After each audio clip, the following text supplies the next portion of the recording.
We are live. Uh, Welcome everyone to the Democratic Youth Coalition's Fireside with Representative Samantha Stecklhoff.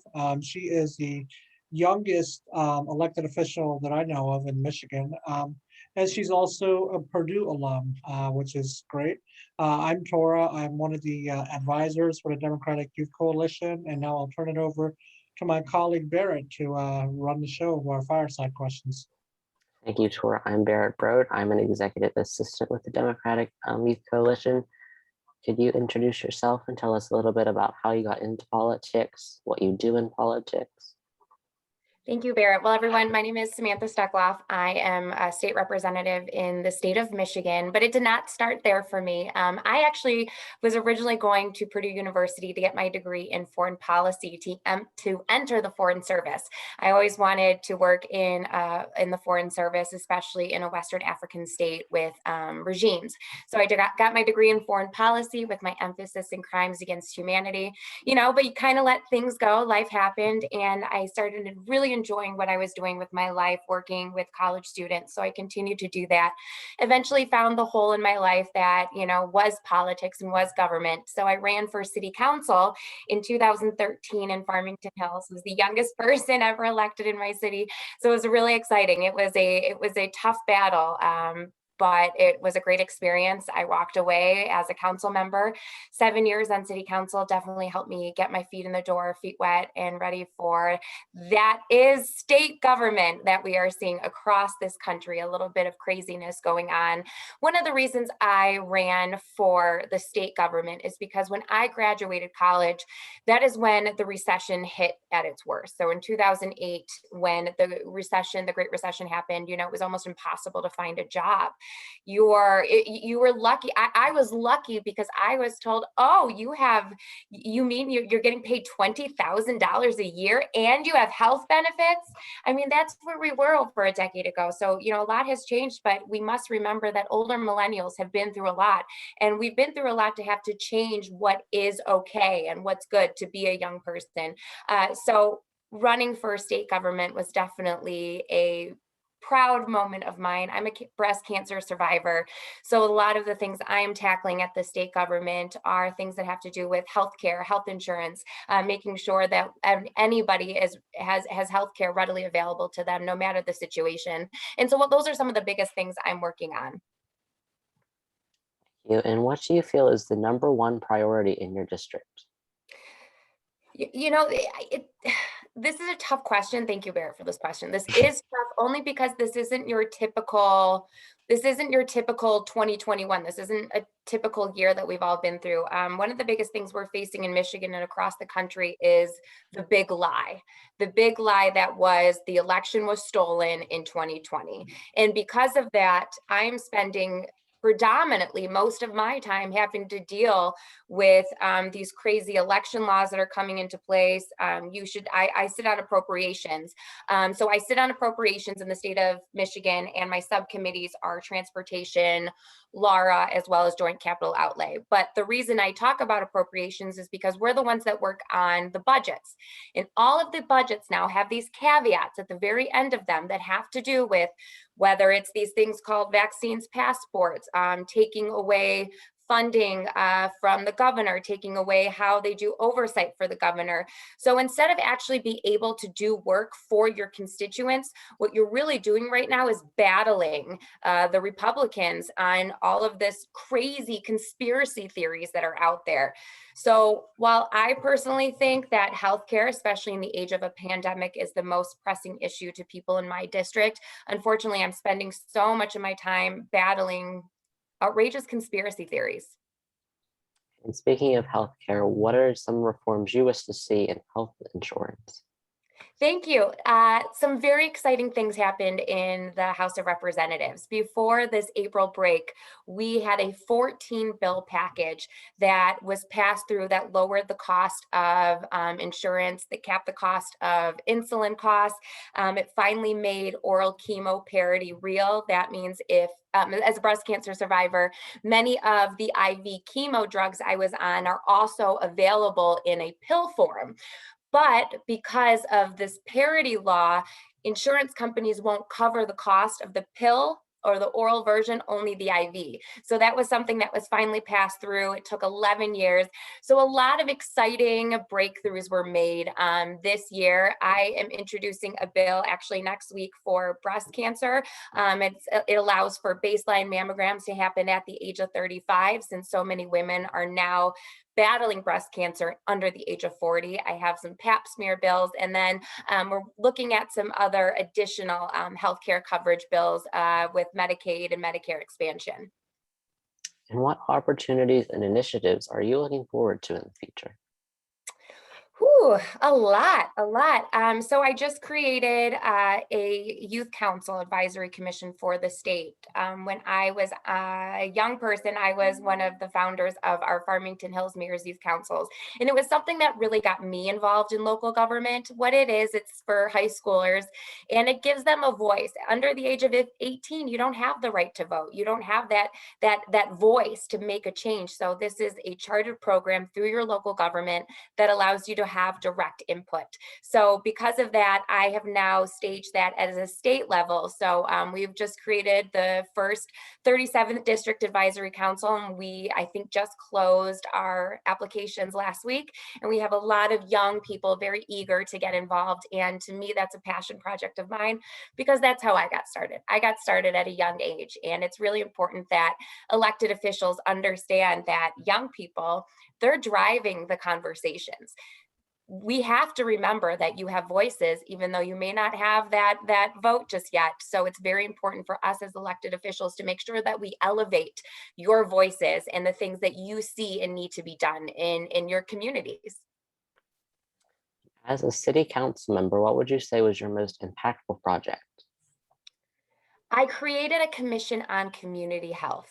When I was diagnosed with breast cancer in 2015, I really started investing a lot of my time in understanding diseases, understanding all types of healthcare initiatives and what we can do as a community for broader impact.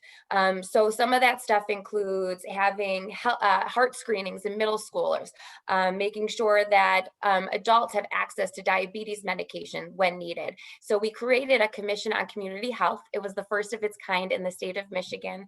And what it is, it's a private and public partnership, which makes grants very easily to get, as you have, maybe necessarily a hospital in my district and the government standing behind a program. So that's something that I've been very proud of. It's been a very, very wonderful program, and actually other communities are working on establishing their commission on community health. So something that I know will last for a while, and people have really appreciated, especially over this crazy pandemic year. What is your stance on disabilities, inclusiveness, and accessibility? I'm actually working on a bill right now. There's a few bills that we're working for disability. One has to do with vaccines. Currently, if you have some sort of a disability, you're not eligible for the vaccine. We're making sure that anybody, no matter what is eligible for it. And the other one has to do with organ donations. So we're working on a huge disability package for organ donations. It's not fair to anyone that you should be placed at the bottom of a list just because of a disability. So we're working really hard on even leveling the playing field. What are some initiatives you hope to take towards better healthcare?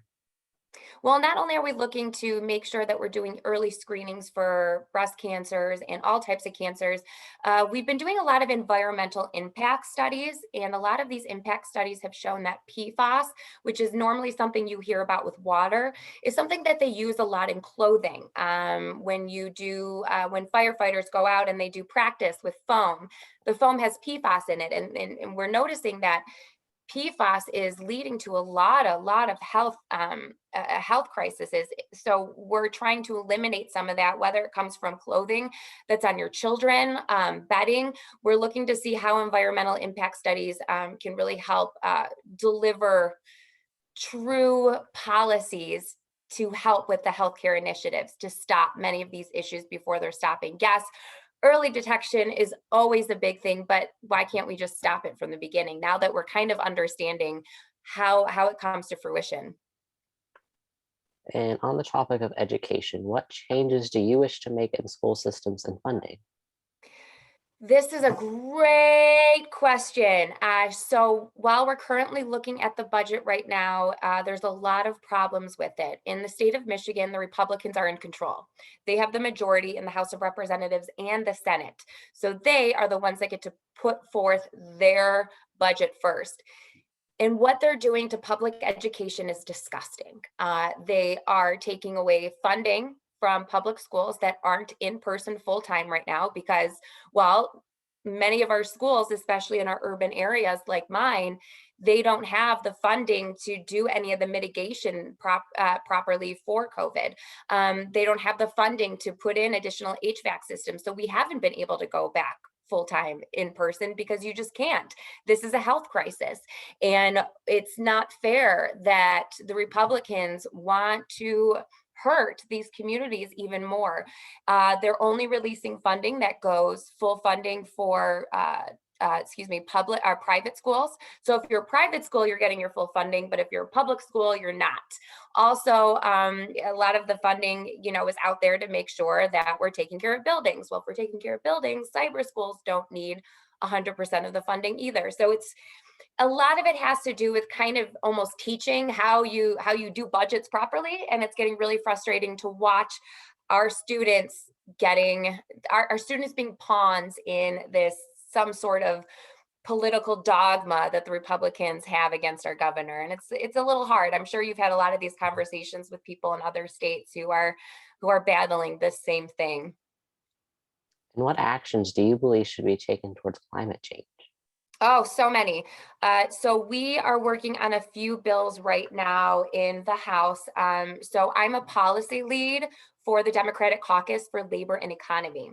So because I work a lot with the labor issues, what we're doing is we're making sure that labor, infrastructure, and our health policies are all making sure that we're working on bills all together, since we so often forget that these things go hand in hand in hand. So a lot of it has to do with water control. We are working on making sure our infrastructure for our sewers and waters can handle a lot of the new infrastructure needs, especially with clean water. We're making sure that we're working on clean energy jobs and expanding those programs. So that's what you have to do with a lot of your labor field. So there's a lot of initiatives we are currently working on. We are kind of kicking butt, not gonna lie. These Democrats in the state of Michigan, guys, we're kicking butt when it comes to climate control and studies. We just need to get them passed. But we have some great ideas, and I'm excited to in the next couple of months unveil some of these new initiatives. And I would just say, keep an eye on Michigan. I think the young people across the country that are very concerned about climate crisis are going to be very impressed with what we're able to do. And a lot of that has to do with the Democratic caucus right now is, I wouldn't say it's very young, but there's a lot of young people now that are serving in our state government. And you can see that because you can see that in our policy ideas. And it's so refreshing to see young people taking the initiative to get elected. And if you want to see change, and if you want to see change like this, you got to run for office. And I promise you, you can do it. And that's just one thing I'd like to tell people is, the climate is different now. It's right for millennials. And so I say, run for office. You'd be pleasantly surprised. Finally, what is your stance on paid internships? Always paid internships. The problem we have in the state of Michigan, again, Republicans are in control, is they capped what you're allowed to offer at $12 an hour. So I legally cannot pay my interns a $15 an hour minimum wage. And it's very, very frustrating. But no, interns should be paid. This shouldn't even be a question in my mind, but it's frustrating that I can't pay them what a minimum wage should be. Thank you so much for joining us today. Do you have anything else you'd like to say? I don't have anything else. I just want to thank you guys for doing these chats. I've watched a few of them, and I think it's really important that people see that there's someone in the state government, or if there's someone in a position that's just like you, because that's why we run for office. That's why I ran for office, to make sure that people who don't feel their voices heard are going to be heard. And I'm just very excited to be with you guys today. And Tora, it's been great getting to know you these past, year and a half almost. And thank you so much for all you do. And Barrett, thank you again for all you do, and keep up the great work. This is important work you're doing. Thank you so much.